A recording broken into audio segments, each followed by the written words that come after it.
Okay, Fledge, so you were born in Namibia. Tell me a little bit about your life growing up in Africa.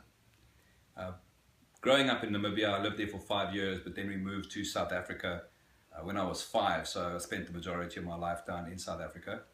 I grew up in the apartheid era, which was just a world of racial tension in our country.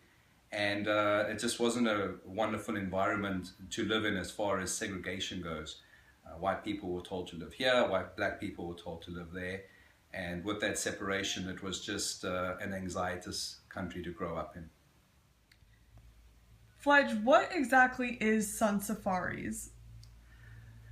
Wow, the concept of sun safaris came about where I took all my experiences as a game ranger in Africa, and the more that I got into God's Word, the more I realized the parallels and excitement of being on safari can be tied into having a relationship with Jesus Christ.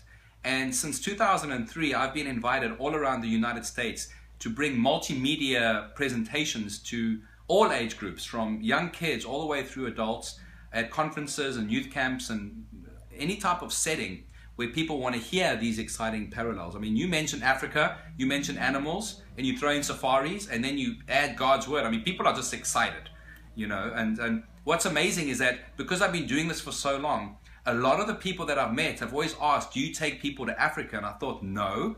And what's amazing is in 2009, with the speaking, we also now take missions to Africa. And so what we do is we combine the process of actually serving the local communities in Africa. But what makes us absolutely unique is that our teams actually stay on a game reserve. I get to then host the teams on safari. They get to understand God, not on PowerPoint, but on the back of a Land Rover. And so they get to experience Him firsthand. And so we now serve people and understand God through His creation.